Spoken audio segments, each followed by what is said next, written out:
Today on Locked On Red Wings, taking one last look at the free agency market before it opens.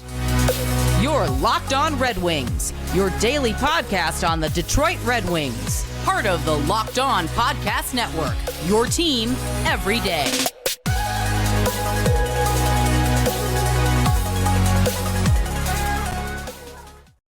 Welcome back to the Locked On Red Wings podcast. We are your hosts, Brian Fisher and Scotty Bentley. I'm a podcast producer for the daily JAWWJ News Radio podcast. Well, Scotty's the host over at Locked On Tigers, as well as a freelance journalist for the Detroit News. Today's episode is brought to you by FanDuel,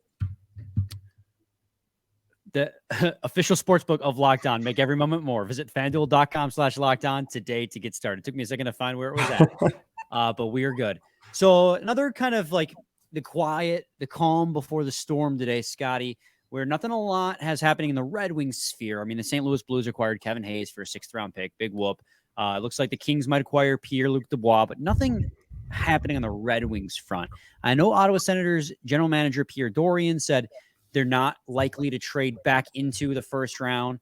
He also said that DeBrincat didn't ask for a trade but refuses the signing extension, so they had to look at their options. But that was all. That doesn't also give us anything of substance to talk about. We've talked about DeBrincat to death to this point. And today is free agency for those of you guys who are listening. But with the episode premiering at midnight, obviously we don't know who the Red Wings are going to take or what they're going to do. So we decided to take this opportunity as free agency opens on Saturday. And I'm sure the last couple episodes of our week are going to be dedicated to the draft that's going to be going on. So to take one last look at free agency and kind of talk about who we think the Red Wings could acquire and what we think the Red Wings strategy is going into free agency. And I guess, Scotty, that's the first question. That's the leadoff. What do you think is the Red Wings strategy going into free agency? Well, I don't think that Steve Yzerman is the blow the bank like general manager.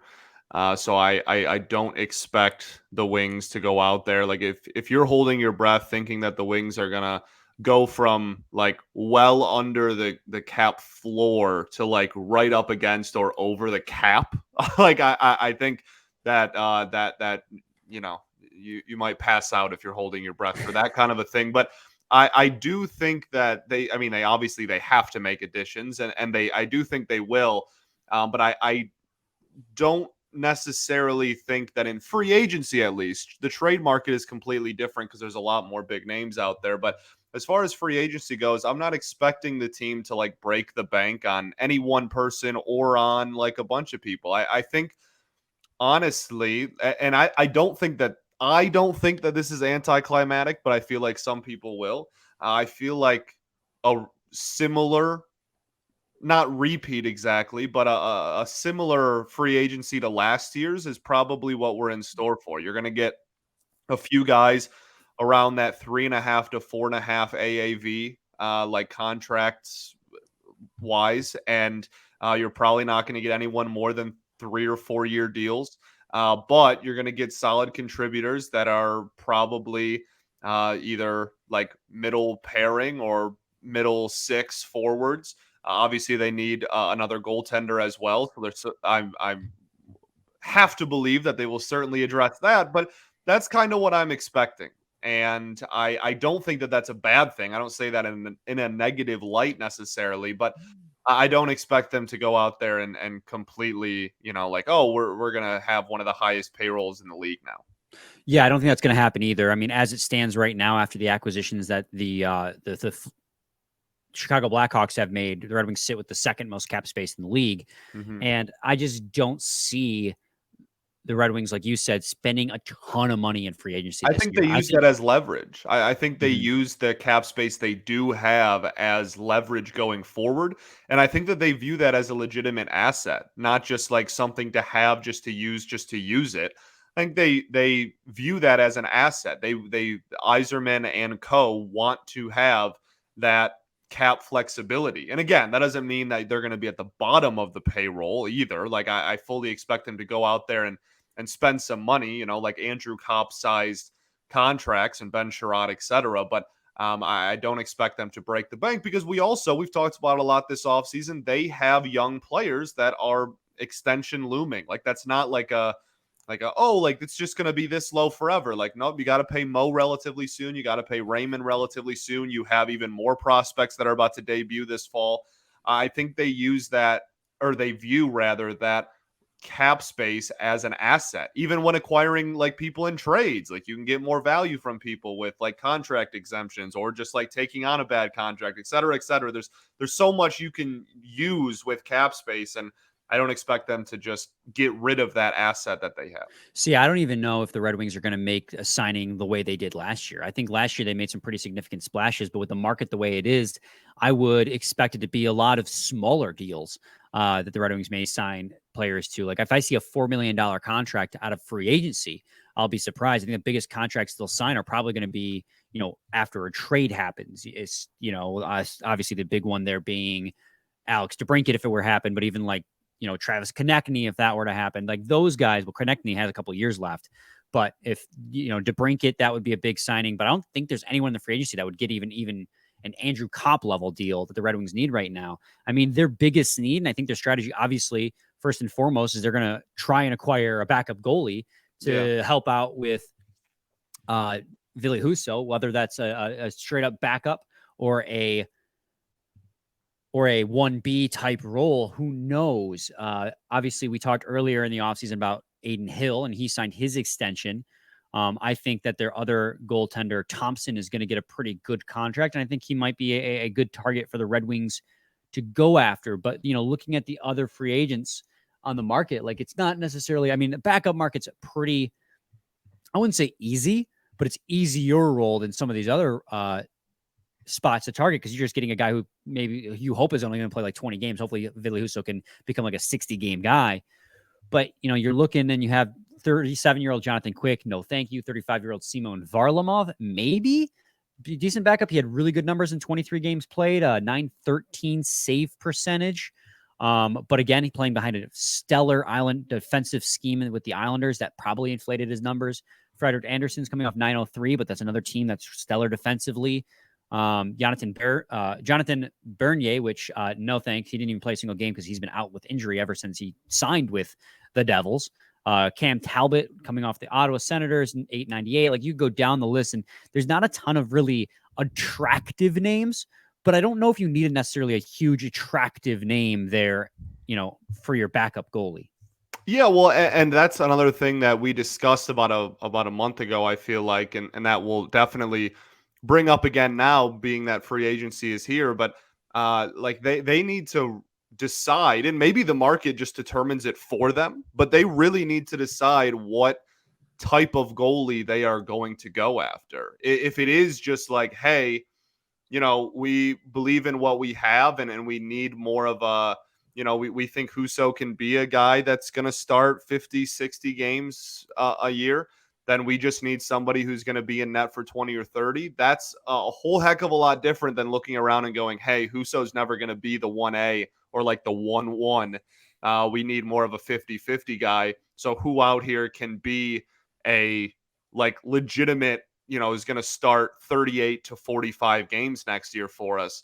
And those are, as you mentioned there, extremely different conversations, not only just for like the free agent market, but just in whatever you're trying to bring in. And like, this isn't a fantastic free agent market, as we've said a lot over the last couple of months.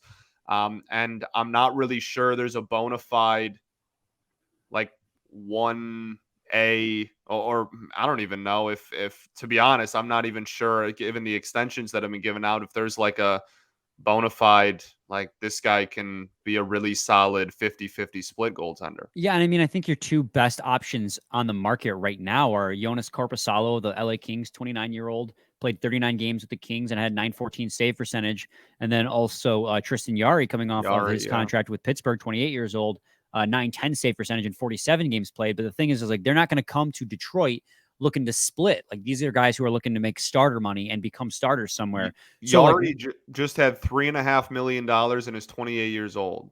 Yeah, like he's going to get. You know what I mean? Like that, and like you could afford them both. That's going to be a pretty penny for a dude that you're going to say is going to be a 50-50 split. Like you could easily afford both, but I just don't see them wanting to come to Detroit. So there's, I mean, I mean, just looking at it, there's 31 goalies available, and there's 32 teams in the NHL. I'm not saying all of them need a goalie, but it's going to be tough competition, and the Red Wings are probably going to get somebody that's not going to like make the headlines, but they need to get somebody, and I would lean towards probably. I mean, I'm looking at. I said Logan Thompson, but I meant Lauren Brossard out of Vegas. That's who I was referring to in his 11 games played, 927. We talked about him earlier. Like, he's still out there. But it's just, you're looking at this and you're wondering, I don't think anyone you're going to get is going to move the needle is essentially what I'm trying to say. Yeah, well, and again, I mean, if they, like, Yari started, 47 games last year, played in 47 games last year, rather, like, if it's more of a, I mean, like, obviously that I'm like, we're down, right? Like, that'd be fine. Like, we're obviously down for that. And you have, as we've mentioned, you have the cap space to do that. It's just like the fit is still just like weird for that one. For Yari's party, not as much for the Wings. So, yeah, I mean, you're gonna have to utilize that cap space and outbid some people that have the ability to offer bigger roles. Yeah, we're going to take a quick break, and when we come back, we're going to move on to talking about centers and defense. Don't know who we're going to talk about first. I'll let Scotty decide. But first, I got to talk to you guys today about FanDuel. Baseball season is in full swing, and there's no better place to get in on the action than FanDuel, America's #1 sportsbook. Because right now, new customers getting no sweat first bet up to $1,000. That's up to $1,000 back in bonus bets if your first bet doesn't win. Just go to FanDuel.com/lockedon to join today. Again, no sweat first bet up to $1,000 when you join FanDuel today. Just go to FanDuel.com/lockedon to sign up. FanDuel, official sports betting partner of Major League Baseball. Major League Baseball trademarks used with permission. Segment 2, Locked On Red Wings podcast. Scotty and I are talking about the Red Wings' biggest needs going into free agency and their strategy and maybe who they could look to sign. Scotty, you want to talk about defense or center next? I mean, forwards in general, but mostly center. Yeah. I want to talk blue line, and then we'll kind of save the forward talk for the end. Because we have mentioned some defensemen. Obviously, just earlier this week, we talked about some like. We've highlighted some defensemen throughout the offseason about who we could bring in, but this is another like kind of weird situation. Like the blue line, there's a few guys at the top who are coming off of big contracts, who are still between like 28 and 32 years old, and are going to be looking for similar contracts and similar, top line likely, or like really high end second pairing money. And then it just like it feels like it just gets shallow really, really quickly. Like it not that it falls off per se, but it goes from like Klingberg and like we already talked about Dumba and Eric Johnson, etc. And then it just kind of immediately you get back into the $3.5 to $4 million range, when at the top, I mean, you're talking about, 6, 7, 8, 8.5 mil. So it's another weird situation for the Wings where that we're obviously looking for right-handed D-men to put on our second pair, but those kind of perfect fits seem to be few and far between for this class. Yeah, absolutely. It's really tough to find that guy. I mean, like, I wouldn't mind. I know Shane Gostisbehere was a left-handed defenseman, but can he play both sides? He's 30 years old, 41 points this last year, although he was a -5 on a good Carolina Hurricanes team. I got to wonder if maybe you can get him at a little, I don't know. That's things. I don't know what his value is right now, so I don't know if he'd be making more or less than 4.5. He's just had such a roller coaster of a career, his man. career's been wild, and I don't really like. There's just, this market just sucks, man. Like Kevin Shattenkirk, 34 years old, 27 points with the Anaheim Ducks. Like, I don't think when it comes to addressing your blue line needs right now that you need to sign anyone to long-term deals. And if that's the case, I don't care so much about the age of the player. Like, if you're signing long-term deals, somebody like 28, 29, that's what I want. Like a Carson Soucy is a good example. A left-handed defenseman who can play both sides. He's 28 years old, 16 points in 78 games played. He was a positive 18 with the Seattle Kraken this past year. Like, again, we don't put too much stock in the plus minus, but I don't have all the advanced metrics up for all these guys. I'm not going to go through it all. I don't want to bore you guys to death, but he would be a guy you could target. He's on the right side of 30, But again, we've talked about like Radko Gudas is 33. I wouldn't mind throwing him a few years. He brings Sure. an edge this team needs. He brings a veteran presence. He'll protect your young guys. That's a good deal. It's just because of the way the strategy, my preferred strategy with the Red Wings this year is to go after more short-term deals with these guys. And when it's a short-term deal, I don't mind bringing in older guys who can still contribute because this team just needs to add depth. I think you're just going to see a lot of depth signings going into this free agency. Yeah, well, and we talked about it at the very beginning of the show, but I don't think this front office likes giving out long-term deals. Oh, Like no. I mean, we saw how long like the the Larkin thing took, and that was like we were all in agreement that he was going to get a long-term deal, and even that one took way longer than people expected to get a deal done, just because of the back and forth and everything. So yeah, I don't think Yzerman really enjoys giving out long-term deals. I don't expect throughout his tenure that's something that we'll see too much of, except for like the cornerstones, the Larkins and the Siders of the world. So yeah, I mean, and especially in this free agent market when there isn't really an overwhelming candidate to really go out there and really kind of pound your fist on the table for to bring in. Yeah, I mean, like Shattenkirk's interesting for sure. I mean, you could throw him a 2-year deal, and that would be probably under $4 million AAV. That wouldn't be bad. And we talk about the physicality that this team needs a lot. So like people like Gudas obviously is nice. We talked about Dumba earlier in the week. It's there's a lot of lefties on the market. Yeah. Well, and that's the thing is right-handed defensemen are hard to come by already. Right. And it's a thin market. It's like you're going to overpay for somebody. Unfortunately, that's why you almost want it to be a depth guy. So when you overpay for a depth guy, you're not killing yourself by doing so. Overpaying, giving guy $3 million rather than $2 million is a lot more tolerable than $8 million instead of like $6 million. You know what I mean? Yeah. Scotty, you know how I said like it was a slow news day and nothing was really happening?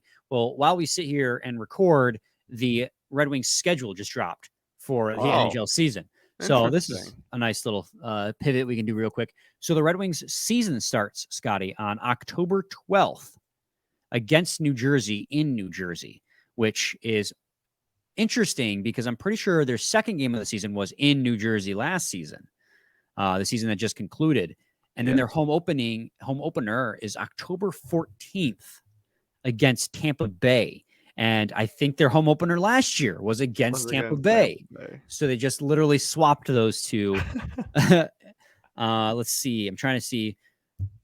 The West Coast comes to Detroit fairly early in November or October, actually. You play Calgary, Seattle. Winnipeg's not really West Coast, but kind of on that western side. I'm trying to see here any notable dates because I'm literally, this is just my first look right here. When the Red Wings go out west, for instance, is going to be something I'm keeping my eye out for right now. Yeah, all the West Coast teams come to us first. So that means we're going to have probably a later in the series. Here we go. January 4th. January 2nd, the Red Wings play the Sharks at the Sharks, the 4th at the Kings, the 7th, that's my birthday, against the Ducks, and the 11th and then the 11th against Edmonton back in Detroit. So they play 3 games. They can knock out the California teams and come back to play Edmonton and then Los Angeles again at home. So that means there's going to be another West Coast road trip at some point. I'm trying to find where that is. They go to Seattle in February 19th, then play Colorado at home. Oh, they go to Calgary. Oh, here we go. Sorry, I scrolled past it. February 13th in Edmonton, February 15th in Vancouver, February 17th in Calgary, and February 19th in Seattle. So 4 4-game road swing. That's very similar to this year. Wasn't that road swing where the Red Wings got hot in February as well? Yep. So this schedule is mirroring a lot of what we saw this last year as well. Home opener this last year was against Montreal. 2 years ago, it's against Tampa Bay. I had it wrong. It just dawned on me. And then the season finishes up in Montreal on April 16th. Great day. So that's a great day. It's a great day. You finish the season out in 3 straight divisional games: Toronto, Montreal. And the 15th and the 16th are back-to-back. So your season ends on back-to-back games against Montreal, nice. Home and home. So a quick little preview for you guys as that came across my feed real quick. Yeah, interesting. Let me see. Actually, while I have it up too. I know this is very unstructured, guys, but this, like I said, just came right across my face. Preseason starts on September 26th against Pittsburgh in Detroit. So their preseason opponents are Pittsburgh in Detroit, Washington in Washington, Washington in Detroit, Chicago in Detroit, Chicago in Chicago, Pittsburgh in Pittsburgh, Toronto in Toronto, and then Toronto at home. I think those are the same opponents they faced this last preseason. Sider lighting up Bedard in the preseason is going to be so sick. Yeah, it's going to be fun. Put him in his place real quick. Welcome to the league, kid. If they even let him play, they'll bubble wrap him and sit this one out. But all right, Scotty, we're going to take a quick break. And when we come back, I guess we'll talk about centers. Sure. All right, stay tuned. Locked On Red Wings. Segment 3, Locked On Red Wings podcast. Scotty, centers in this draft, or this free agency, rather. The Red Wings have 4 centers, basically, on their roster going into this season. They have Dylan Larkin, Andrew Kopp, Marco Kasper, and Joe Veleno. So they desperately need another center. I really think that David Kampf of the Toronto Maple Leafs would make a pretty dang good center replacement. 82 games, 27 points, and a contract coming off a contract of $1.5 million. I think he's a great depth signing for the Red Wings. I know that the Toronto Maple Leafs are still reportedly trying to get those guys signed, him and Noel Acciari. But both those centers I would gladly take on the Red Wings. Acciari, for what it's worth, is also a righty. He had 23 points in 77 games. Another affordable 1.25 contract. So both of them are going to get pay raises, but not like out of your depth. I think those two guys are really good targets for addressing your depth centers. Yeah, well, I mean, this team pretty desperately needs help up the middle, and especially when it comes to I mean, I keep referring back to throughout this entire offseason and everybody we discussed, but like the fit within like Newsy's scheme and system now, right? And then I feel like both of those guys really kind of exemplify what he is trying to do, especially when it comes to like depth pieces like that, you know, bottom 6 type of forwards. I think that those are the exact people that they will target and that they want to target, you know, people that are going to come in and are able to give you points and whatnot, but are going to be really solid kind of two-way guys. Obviously, it looks like they're losing Suter, so getting another defensive-minded forward really at any of the positions, but center would be great. You know, in the bottom 6, I think would help this team a lot. So yeah, I don't mind that at all. I do think that if there was a position in which they would go out and give out another like $3.5 to $4.5 million contract, that it is probably at center.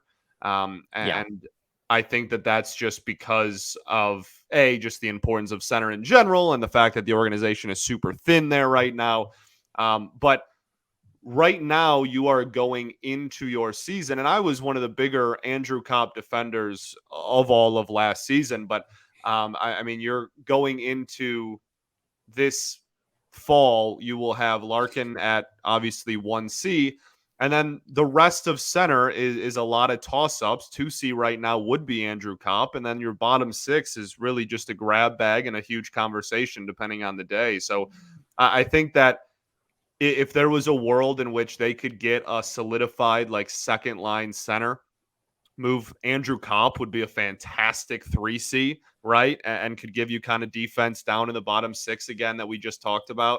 I think that would be the one position where not break the bank. I don't expect them to go, you know, lob out 9-10 million to anybody. But if there was somebody that they were going to give like I said, maybe like a 3.5 to 4.5, maybe even if they're really feeling themselves pushing $5 million deal, I think it would be at center. Yeah, and I think there's a trio of centers coming off the books in Colorado that might be interesting to keep an eye on. And now it doesn't mean that the Avalanche aren't going to re-sign those guys because they're going to need centers too, and letting 3 of them walk would be wild, but who knows what they're planning. Lars Eller, 34 years old, 23 points, 84 games played, 84 with 2 different teams. But, you know, if we're talking about short-term deals, Lars Eller would be a good one to have, just depth center, veteran presence, 10 goals, 13 assists. JT Compher, is probably one of the bigger names on the center market this year, along with David Kampf and JT Compher. JT Compher, 28 years old, 82 games played, 52 points, 16 goals, 35 assists. Those 52 points would put him near the top of the Red Wings list point total wise. But he would come in and, he can also play right wing. He might, I don't necessarily know what his split was with Colorado this last year. He might have played a lot more wing than center, but if he can play center and slot down the middle, that'd be great. If not, you can utilize him at the wing. That's fine too. And then the other one would be Evan Rodriguez, 29 years old, can play center or left wing, shoots right. 69 games played, 39 points. So I'm just looking at guys who can. JT Compher would be a little bit more of the more expensive. Sure. If you're looking to make your team a little better, not just signing depth, but Lars Eller and I think Evan Rodriguez would make good depth pieces. Third, fourth line center to help shore up that spot down the middle because this team just desperately needs it. And then how about throw a little Luke Glendening in there? If you're going to play center, right wing, or left wing, 70 games played with the Dallas Stars. Bring back the face-off king. Is Darren Helm a free agent this year? How long was that contract that he signed? I don't see him on here. Oh, well. You could also go, if you really want to spend a lot of money, Ryan O'Reilly, 32 years old. Right, yeah, that'll be... Riley's going to get paid for sure, Yeah, but I don't think there's not the fit there with Detroit. Well, there's Darren Helm. Darren Helm is a free agent, 36 years old. Let's go. Bang. Only had 11 games played because he was hurt. Surely that won't happen again. Yeah, surely not. Never. Not against Love Darren Helm. What do you think? Any thoughts? Yeah, I like I said, I pretty much said my piece on it. I like the names that you threw out there. It's just again, you're talking about a pretty darn thin center free agent class. Unless you want to go out there. Boston didn't expend Patrice, right? If you want to just go crazy and try and pay a 38-year-old that's leaving Boston, Bergeron he's either Boston or bust. He's correct. Not going he's anywhere. Either Boston or retiring, I think. Killorn, I think we talked about him earlier. He's 34. Production's been going. I don't know. It's a given the Red Wings needs, it's a really kind of messed up how poor of fits a lot of these guys are for the Wings, given exactly what the Wings are looking for. But I'm sure they'll find someone, and I'm sure that our tone will change as we start signing people and kind of go more in depth once they are Red Wings, and we can go a little bit more deep dives on a lot more people. But just looking at it from afar as we head into it, it's definitely could be, I don't know. I don't want to be super negative. We're about. No, I agree with you though. We're about to get some good players that will help the team, and we have plenty of money to add whoever we want. It's just temper your expectations, guys. That's what I don't expect a breaking of the bank. That's all. And I'd love to, if we come on here on Monday, right next Monday, and the Wings spent $1 billion on all the best free agents, then we'll be pumped and throw a party. Yeah, but the best free agents aren't very great this year.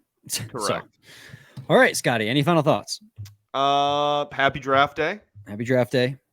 And we ball. We'll be back with a new episode tomorrow on Thursday, recapping day one of the draft. So stay tuned for that. Same time, same place. It's your team every day.